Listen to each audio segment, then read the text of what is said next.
Welcome to the Medical Collective, your go-to podcast where medicine meets real life. I'm Dr. Keisha Davis, a pathologist, personal trainer, and your host. I will be joined by a vibrant team of doctors who are not just healthcare professionals, but artists, fitness enthusiasts, and advocates for change. Each episode, we dive deep into the world of medicine, from untold stories of the healthcare industry to the latest in medical advancements. We're here to bring your insights, answer your burning questions, and explore the art and science of healing. So let's get started and step into the world of the Medical Collective. Hello, everybody. Welcome back to another episode of the Medical Collective, another solo episode with yours truly, Dr. Keisha Davis. And we are talking about something that's not a headline, but it's important. And it bothers me a lot on social media, and that's about professionalism. This isn't about one viral video. It's really not about one physician, one healthcare worker, or even one conversation, but professionalism is something that I truly believe affects our patient care, patient-physician relationship. Sometimes it's a relationship between a pharmacist and a physician, doctor to doctor. Let me tell you, even pathologist to surgeon. Sometimes it's the therapist. Sometimes it's a scientist or even a public health professional or even a patient. I want to talk about how we maintain public trust when every healthcare professional has a platform now. Everybody can get on, get their lighting right, and action and speak. Social media has changed medicine, sometimes for the good. I believe now that we can talk about breaking news, break things down for people, answer their questions, and build that trust. We no longer meet patients in the clinic. They meet on TikTok, Instagram, YouTube, Facebook, podcast, and sometimes before they become our patient, the white coat is something that we wear at work. And this is something we carry everywhere. We can't turn it off at night. We can't turn it off when we turn on the cameras. So let's start with that idea. The white coat does not come off online. When most people hear professionalism, they think about arriving on time, right? Respecting patients, of course. Maintaining confidentiality, so important. Behaving appropriately at the workplace. These things absolutely matter. But professionalism has a bigger shoe to fill than a dress code and a workplace behavior. Healthcare is built on trust. Patients tell us things that they've never told anybody else. They allow us to examine them when they're vulnerable, trust our recommendations. Trust begins long before the exam room, everybody. So today, someone may watch dozens of videos before even scheduling your appointment. Sometimes they'll see a Dr. Sharon, and then they'll want to have her aesthetics because of what they see on social media. That's the new reality. Social media did not change our ethical responsibilities. That's the part. Not one post can reach millions, and that means our influence has expanded. I recently was on social media and saw someone that was a nurse, and the nurse was saying some disparaging things about different races, talking about how they conduct themselves and making a lot of assumptions. And can you imagine for patients how that must feel for them to see her acting that way? And it made me truly think, is this what we're supposed to do? Especially when we have disparities. Especially when we have inequities in healthcare, people accessing healthcare, Black women dying at an high proportional rate to other races, people dying of cancer because of access and trust. And my biggest thing is I wonder if we understand if those biases and those prejudices and problems we're showing on the screen, if they're translating to the patient room. And that's when I ask, when does free speech become professional responsibility? Because we're physicians at the end of the day. You see an influencer online or you see a celebrity, and sometimes when you find out what they did behind the scenes, you ask them, is that something they should be doing? We trust them. They're supposed to be a role model. So the role model of a physician, what are we supposed to be doing online? One of the hardest questions in modern healthcare to me is, do healthcare professionals stop being professionals when they leave work? Now listen, me, Dr. Sharon, all of us, we left to have fun, go out, travel. Dr. Leslie is great at traveling. But do we always think about a camera being on us? I do. I hold myself accordingly anytime I leave my house. And even what I say, I watch what I say because I know that someone may be listening to me and I want to be able to tell them and show them that they can trust me and I'm trustworthy. And it's not a facade. It truly is me. Legally, every citizen has free speech, but ethics and legality, to me, are not always the same conversation. Healthcare professionals also voluntarily enter this profession with ethical standards. Do no harm. Physicians have professional codes of ethics. Nurses do, pharmacists, physical therapists, respiratory therapists, scientists that are working in public health. Many professions have expectations beyond the technical competencies. That is true. Because patients don't oversimplify or don't simply evaluate our medical knowledge, they evaluate our judgment. They're watching. They're looking at our integrity. They're looking at our honesty. During the pandemic, we were having a lot of pushback for the vaccine. And this is when on social media, on an app called Clubhouse, I got with a group of doctors and I'm like, we should have the conversations we normally have. I know we're trying to right now just talk about the vaccine, but we have to talk about regular healthcare. Dr. Nicole, she's a patient advocate as well as a physician. Dr. Cindy, she talked about the dynamic uterus and periods and things that women need to know every day. And through that trust, then they'll trust you on the bigger things. If you remember a previous episode with Dr. Tusa when we were talking about vaccines and children deserving access to them, she said, the patient finally, the mother of the patient finally said, I will get my children immunized because I trust you. Not the immunizations, but because I trust you. And that comes through integrity, honesty. That doesn't mean that healthcare professionals can't disagree. That doesn't mean that we cannot go have fun. Science advances because people question ideas. That is true. But, there's a difference between scientific debates and creating confusion. And that's another thing that I'm seeing. People debating, let's debate. I don't debate. I didn't take debate class and I'm not trying to debate somebody on social media. I just don't do debates. And I feel part of it is because instead of coming in there trying to argue a specific position, there's alternate facts. There's people that don't understand data coming to conclusions. And so you're really debating without a foundation, a solid foundation. It's actually a science to debating. And then I think about this when I do talk about these debates. I think about what the people in the audience are thinking. Right? And so I don't want to confuse them anymore. So I give percentages. We all the time say nothing's 100%. Weigh your risks and benefits. That's the important part. So you can't ignore evidence because it doesn't fit your beliefs. And you have to weigh the risks and benefits. That's what you should be showing. But social media sometimes blurs these lines. And this is when I ask, does your license end when you log off? Hello, listeners. We want to remind you that you can catch The Medical Collective on all your favorite podcast platforms. That includes Apple, Spotify, and YouTube. Be sure to hit that subscribe button so that you never miss an episode. We're also on Libsyn, and you can find us on all social media platforms as The Medical Collective. Do you have thoughts or questions? Please don't hesitate to reach out. We love hearing from you. Now let's get back to the conversation.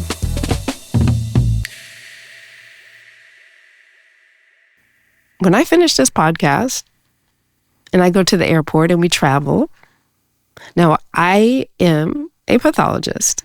I know my limitations if something were to happen, but I carry the same ethics. I'm not going to talk about something. I'm not going to talk about healthcare in a bad way about patients. And I think about if one of my patients or someone that knows me saw this post, would it increase their confidence in me or decrease it? Think about that. Every time you post, as a healthcare professional, okay? I'm not everyone who wants to post and have fun or whatever your brand is, healthcare professionals. When you post, when you go live, think about that. If a patient saw this, would it increase their confidence in me? And don't say, I don't care. And I'm not really talking about politics, because when it comes to healthcare, politics play an important role. But at the end of the day, it's about science and data and statistics. This is professionalism. Patients watch how we disagree. How do we disagree? Are we calling names? Are we using ad hominems when we have a discussion with another physician? Are we being respectful and also acknowledging what they say and then continue on? Are we ridiculing people? Are we talking about a whole group of people and their culture and beliefs and calling them names? And are we intentionally, which is disinformation, spreading information that's not correct? So misinformation is information that's not correct. Disinformation is deliberately, to me, spreading information, knowing that it's not correct and can end up harming people. And whether we correct ourselves where we're wrong, social media is watching.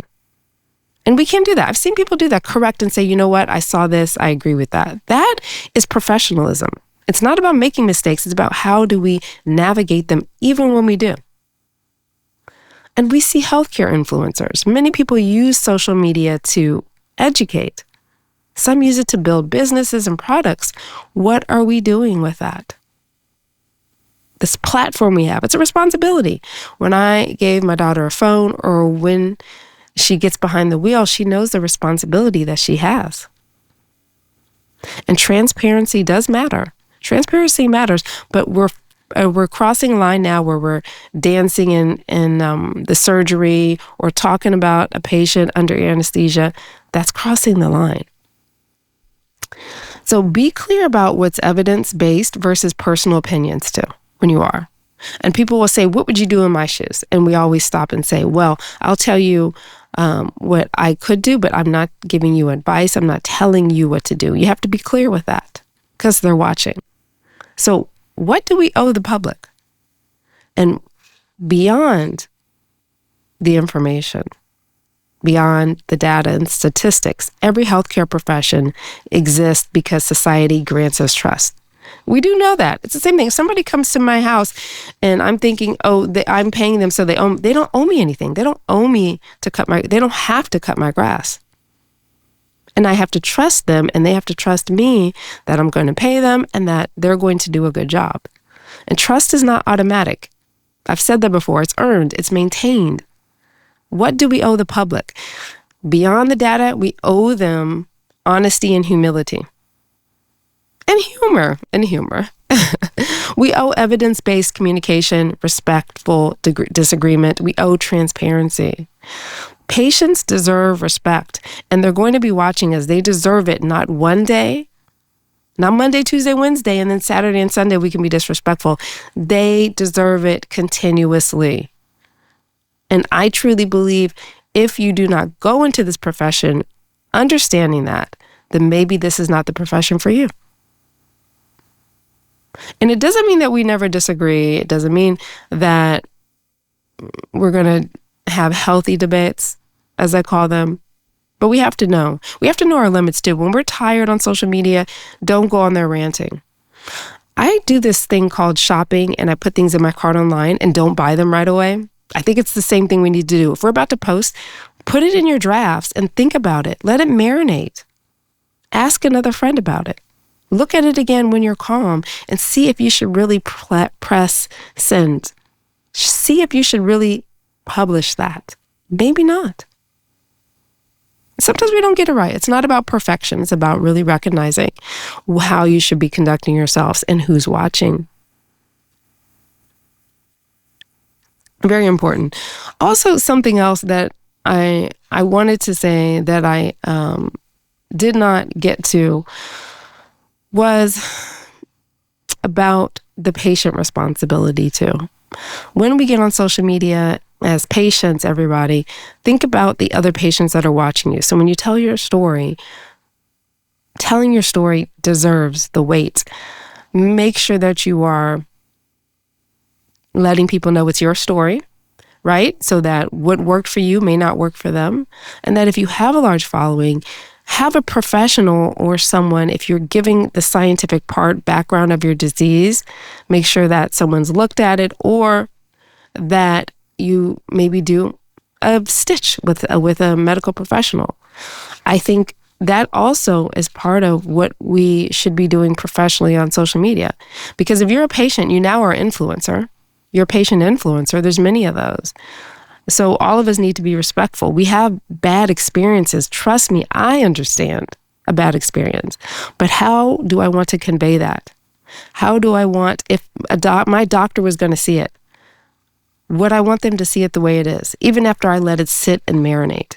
Am I giving correct information, or am I trying to sell a product without any information? Or am I trying to pretend to be something, a doctor, a medical professional, that I am not? I think we also need to be thinking about that. And all of our duty, I truly believe, is to share correct information. We find something funny, or we find something that makes us mad, and we share it and it becomes viral. Let's share the correct information. Also, I do believe as patients, it can be your responsibility to report a healthcare professional, even on social media, that is doing something disrespectful, that is saying a racist epithet, that is saying something that is blatant, harmful disinformation. You can do that. You can look them up. You can look up their provider numbers. You can look at the board in the state that they practice in. So we all have state licenses, and then depending on our specialties, we have boards for those specialties too. You can do all that. You have the right and the duty to do that. Just make sure you're doing it within reason. It's not with an intent just to defame someone. Then it's okay. So the title of today's episode is "The White Coat Doesn't Come Off Online." I hope by now you understand what I mean. The white coat isn't about this fabric, and I don't really even wear the white coat. I get them dirty, so I just don't really wear them. So whether you're a physician, a nurse, a practitioner, a nurse practitioner, a physician assistant, a pharmacist, therapist, scientist, any licensed healthcare professional, let's not banter online. Let's not defame each other online. But let's also realize and recognize sometimes that we can be wrong. We can say things because we had a bad conversation or an encounter that makes us angry, and we want to go online. And then we have all these friends in the chat that are egging us on, right? Get out the noise. You think about what you're doing. If a patient or a healthcare provider was to see that, or your job, would you want them to? Would you want them to? And think about the trust that you may be earning or not earning or losing because of your posting or how you're conducting yourself online. Professionalism is not something that we put off when it's 5 o'clock, 10 o'clock at night, whatever your shift is. It's not. It's something that we carry with us consistently. The internet is forever, everybody. It is forever, even when we're off duty. So thank you for joining me on another episode of the Medical Collective. If this makes you think, this conversation, about something deeper, share it with a colleague, share it with a friend, repost. We'd love to hear your perspective too. Go on to medicalcollective.net, the website, and leave a question or comment for us. Where do you think the balance lies between free expression and professional responsibility? And make sure that you subscribe to this podcast on your favorite platform and visit us for more. Until next time, I'm Dr. Keisha Davis. Take care. The Medical Collective, diverse doctors with one mission. Thank you for tuning in to the Medical Collective. We hope today's episode has left you with valuable insights and a new perspective on healthcare. Don't forget, follow us on social media for more updates and behind-the-scenes content. I'm Dr. Keisha Davis, and it's been a pleasure to share this time with you. Stay healthy, stay informed, and we'll see you in the next episode, where medicine continues to meet real life.